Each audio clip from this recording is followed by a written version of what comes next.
Merry New Year! In this country, we say Happy New Year. To celebrate the end of a year full of a lot of good, some bad, and a whole heck of a lot of change, I wanted to take the time to highlight a number of games that I played through this year. A great majority of these games I've seen and have played through to completion, or at the very least have logged 20 or more hours into each of them. It was a tougher year to try and get so many games in, as I had a lot on my plate. My personal life, that kept me quite busy, but regardless, I'm pretty happy with the what I have managed to play through. Among the games that I'm going to feature here and that I would consider for this type of list, I'm not going to be including any of the games that I watched my wife play through and that I didn't. So that includes games such as Horizon Forbidden West, The Quarry, Stray, and a few others. Now, all the games that I did play through, not all of them were gems, and some were quite disappointing to me. To that end, it's very possible that my opinion might not match yours, so keep that in mind that, again, all of this, it's just my opinion. While I've been playing games for over 35 years, yes, I'm old, that in no way invalidates your opinion as the viewer. Also, my list of games I played will include some games released this year, 2022, but it will also include some from last year in 2021, and even some that are quite earlier than that. Now let's get the disappointing games out of the way first. At number 3, Sonic Origins, released June 23rd, 2022. This was marred a fair bit with a number of bugs, especially in Sonic 3 and Knuckles. I had a number of times where Sonic or Tails or Knuckles clipped through walls they shouldn't have, died at a few locations that didn't make sense, and while I understand the musical licensing issues, I do wish that this version, which was meant to be the ultimate one, had the original soundtrack from the original Genesis's release for Sonic 3. I do like the fact that it's in widescreen. Nintendo should take a page out of this for its older games, and I feel the core games themselves are what should be considered the ultimate versions if, again, they would fix those bugs. Number 2 for most disappointing games, Pokemon Scarlet and Pokemon Violet. Frame rate issues dipping into the single digits and bugs and glitches featured heavily in my gameplay loop for both of these entries. But now the core gameplay itself is still quite fun, and just imagine how good this game could have been if it didn't have all these issues. And number 1 for the most disappointing game for me this year, Elden Ring, released February 25th of 2022. No, he didn't. And suddenly I knew what it felt like to be universally despised. Are you still with me? Did I lose you by listing this as my number 1 most disappointing game? No? Well, hear me out. This is a tale of your mileage may vary, and my mileage wasn't all that great. I normally love open world games like Skyrim, Breath of the Wild, but that one just couldn't grab me at all. It had absurdly beautiful graphics and a wonderful looking overworld, though most of the events took place in dank caves and catacombs and along with dull castles. I got about 25 hours into the game and didn't find anything resembling a story whatsoever, and I also found the music to be quite dull. An example of this latter point was the overworld theme, constantly replaying over and over again, and it's got this ethereal and creepy vibe. I mean, my character's outdoors and everything like that, but it's like this creepy indoor theme. The combat loop itself was frustrating, with bosses taking an hour plus each to try and beat due to multiple attempts, yada yada yada yada. You can tell I'm not a Souls fan. I did try Dark Souls 1 a couple years ago and was bored with that after about 10 hours or so. I will not deny the fact that this is a good game. It is. It did win 2022's Game of the Year for the Game Awards. But it is just not the game for me, specifically. And hopefully I didn't lose you with my 3 most disappointing games I played in 2022. So let's bring things back to the light And let's move on to the top 20 games that I played in 2022. And again, as a reminder, I just played these in 2022. These might not have released in that year. Number 20, Mario Party Superstars, released on October 29th, 2021. Now, this game did everything that Super Mario Party couldn't. It brought back some of the best mini-games and boards from the first few entries in the series, along with a decent internet connection to play many of these with friends and others online. That's decent for Nintendo standards anyway. Essentially, how well you do in the mini-games may not matter, as stars are awarded copiously when all the turns are over and the final count begins. Regardless, it's not about the destination, it's the journey that matters, and this journey is quite fun. Number 19, that would be Lightning Force Quest for the Dark Star, released January 1993, featured on the Sega Genesis Mini 2. I generally like the shoot-'em-up genre, but I'm not anything like a huge fan of it, like I am with RPGs and platformers. Still, I know a good game when I see one, and that's this. I reviewed this earlier in the year, and I stand by what I said. This is an arcade-tough game that's innovative with great, frenetic gameplay and a wonderful soundtrack. Number 18 is Returnal, released April 30th, 2021. This is one of the toughest games on the PS5. Being a roguelike, every run the player does has the potential to be very different from the previous one, with actual progress being incremental in nature. Boss fights are monumental as well, and in multiple phases. There's a large amount of satisfaction that we get in finally beating them and moving forward. Now, wait, didn't I just dismiss that earlier with Elden Ring with its difficulty? Where Elden Ring fails and Returnal succeeds is the gameplay itself. The main character Celine controls very well, very tight and responsive with said controls, and you compare that with the player's character in Elden Ring, moving very slow with sluggish responsiveness. It's no wonder I feel like Returnal is the better game overall, gameplay-wise. I also love the soundtrack in Returnal. It kind of reminded me of Metroid Prime a number of times. Number 17, that's Pokemon Arceus here, released January 28th, 2022. This is what I felt Pokemon Scarlet and Violet should have been, just in a newer setting. I hated that Scarlet and Violet got rid of the throw Pokeball and just catch them without battling that Arceus had, not to mention how much better Arceus ran overall compared to Scarlet and Violet. The only thing that it could have added was Scarlet and Violet's multiplayer, but even without it, the gameplay and exploration is fun with turn-based battles that flow so well. Number 16, that is Teenage Mutant Ninja Turtles Shredder's Revenge, released June 16th, 2022. Now, this was an awesome return to form for the TMNT franchise and its appearance in the beat-em-up genre.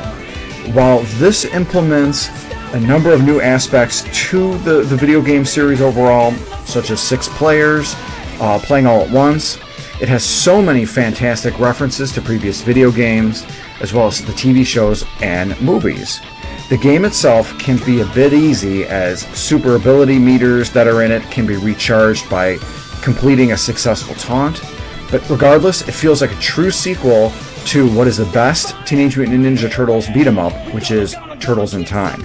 The music is fantastic and super as well, featuring the guitar riffs from the wonderful Johnny Atma of Gametal fame. Both are callbacks to previous games with lively guitar riffs and techno themes. I'll definitely be breaking this one out on the next game night.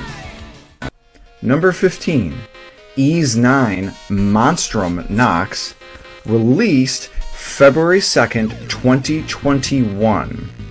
This entry is a tale of really 2 different game environments in 2 games. where Ys 8, Lacrimosa of Dana, is bright and colorful on a tropical island, so on and so forth. Ys 9, Monstrum Nox, is set in like an 18th century Paris-like city. Both games have great gameplay and music, with good stories and likable characters and anime aesthetics, but Ys 9 veers into trope-like JRPG ridiculousness in the story department, but this is standard fare for the series at this point. While every Ys game seems to try and ship the main character at all with a throwaway love interest, what I liked about and appreciated with this one is that this game really didn't do that at all.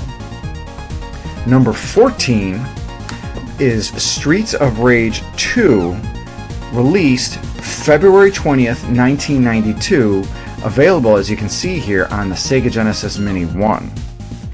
And holy crap, this is probably one of the best beat-em-ups ever made. With tight controls and satisfying fighting mechanics, along with a fantastic soundtrack, I can see why this is such a fan favorite. I enjoyed playing this game with my wife on 2-player co-op, though I would have appreciated the ability to turn off team attack in the options. This game is one of the many reasons why I'm just so pissed I fell for the console wars marketing that took place in the 90s, as my own Nintendo fanboyism kept me and kept me from this and so many other great games on the Sega Genesis.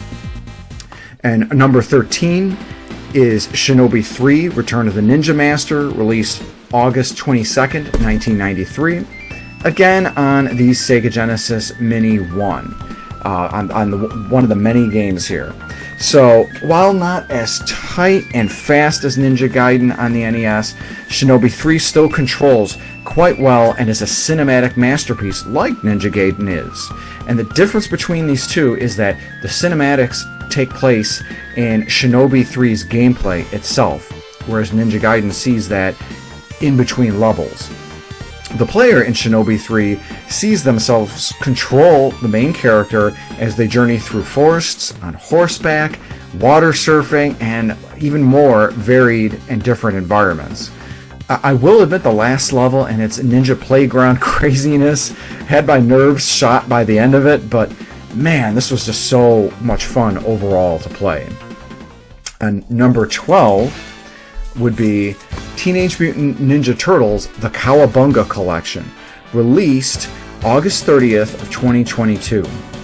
This game and the Atari Anniversary Collection are the gold standard for how game companies should be releasing their collections in the future.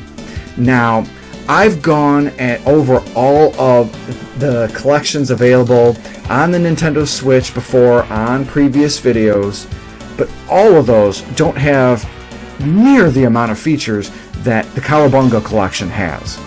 Not only does it have all 13 TMNT games that released in the early 90s, it also has a ton of extra content, such as the ability and the option to remove the flicker that's prevalent on the NES games that are on said collection, as well as a bunch of art and stills from these games, the TV shows, and much, much more.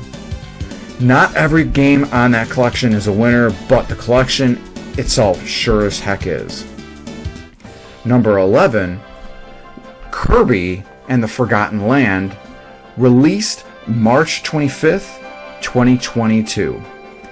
This is one of the first full Kirby games that was released in 3D, and this is probably in the top 3 of Kirby games that I have ever played. Admittedly, I've only played roughly about 10 entries in the overall series, and I think there's over 30 Kirby games that have been made or released so far. But regardless, this one plays kind of like how Super Mario 3D World was, in that the 3D environments are more like dioramas that Kirby moves through to find the exit, while also rescuing Waddle Dees in the process. Being able to receive copy abilities as well as level them up is great, though I was a bit surprised that there weren't many of these abilities when compared to other Kirby games. And just like Kirby games in general, this one's not that difficult at all, but it was still a blast to play. I think I maybe died once, twice, But again, I can't recommend this Kirby game enough in the overall Kirby series and just for 2022. Number 10, Fork Knife, specifically playing Chapter 3 Season 4 and Chapter 4 Season 1 between September 18th, 2022 and December 4th, 2022 and onward. And as I recently reviewed, my experience with Fork Knife was surprisingly fun. I was also impressed with the cross-platform play. My friends and I play on 4 different console types between us all, so that was really cool to see. Fork Knife itself still provided near flawless connection and fantastic voice support, which the latter Nintendo has yet to provide in any game without requiring a smartphone.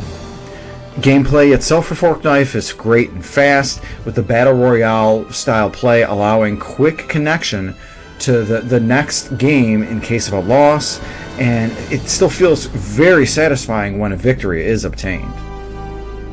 Number 9 is Uncharted 4 on the PS5 Legacy of Thieves collection, which was released January 28th, 2022.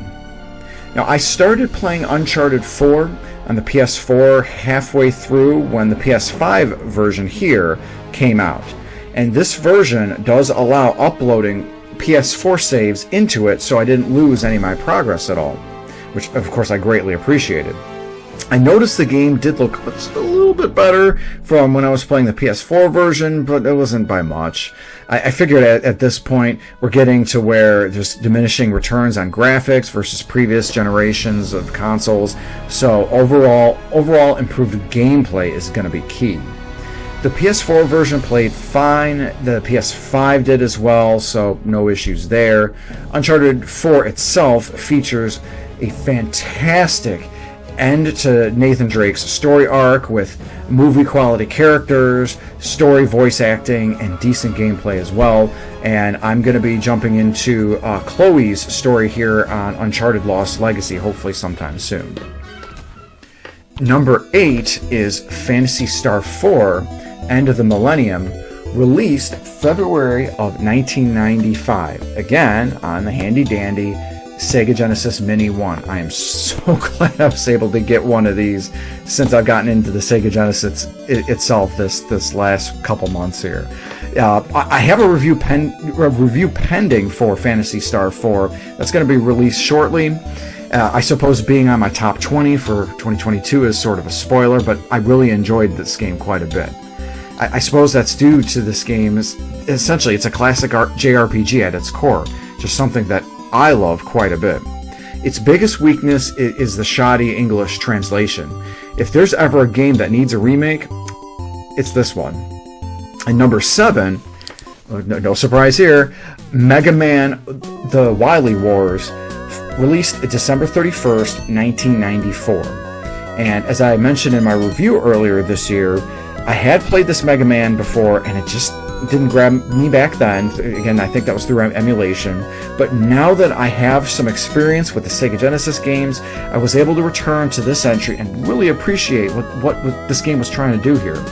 And while the 16-bit remakes seem like a core part of the game, again, remakes of Mega Man's 1 through 3, I felt the best part of it was the additional content that was added, that being the Wily Tower itself. This is Mega Man platforming goodness at its best.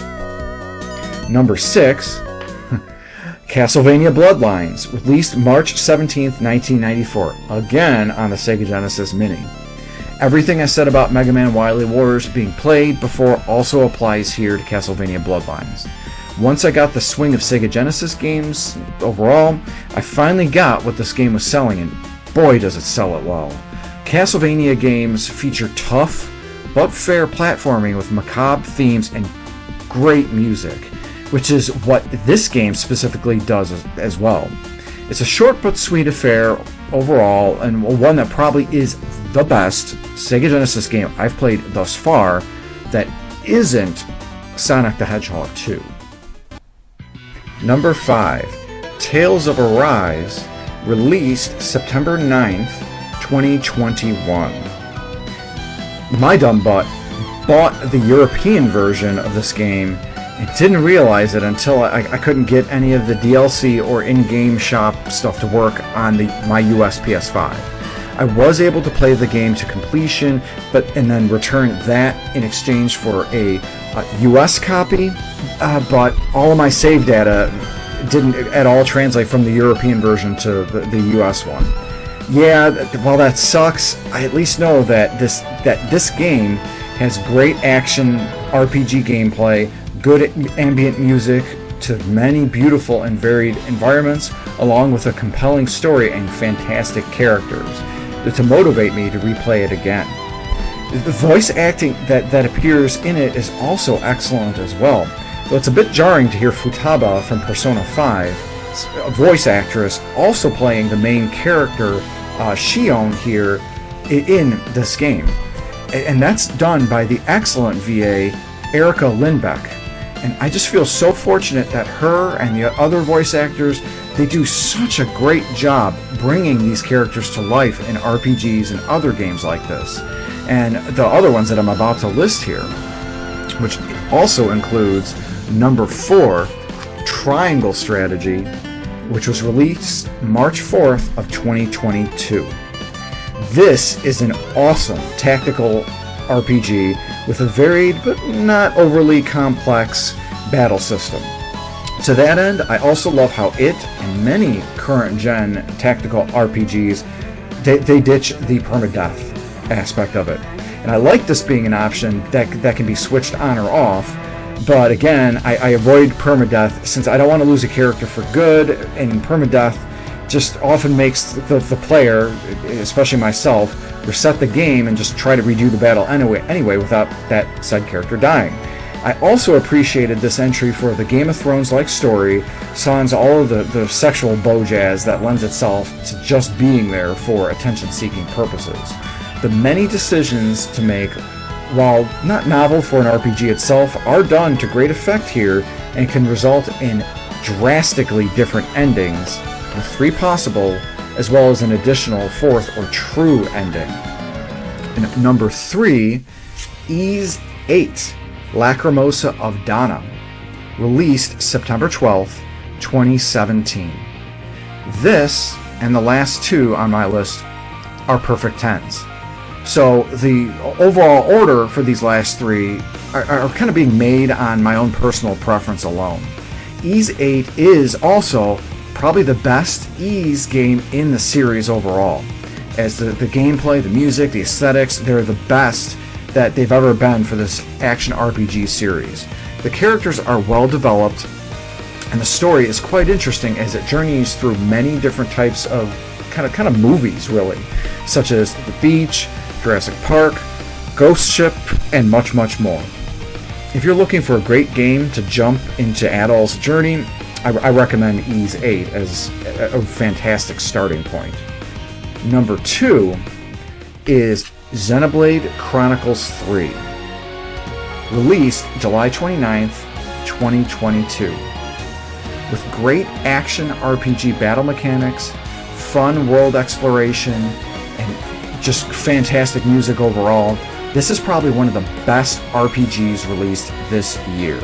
Following Noah and Mio as they explore the world of Aeonios, it brings together the first 2 entries in this series in a very interesting and compelling way, along with a great story itself that allows the player to just jump right in right when they start the game. I also appreciated the number of twists and turns in the story, and many of these being predictable and others that really weren't. And that 5th chapter, I'm still reeling from it to this day.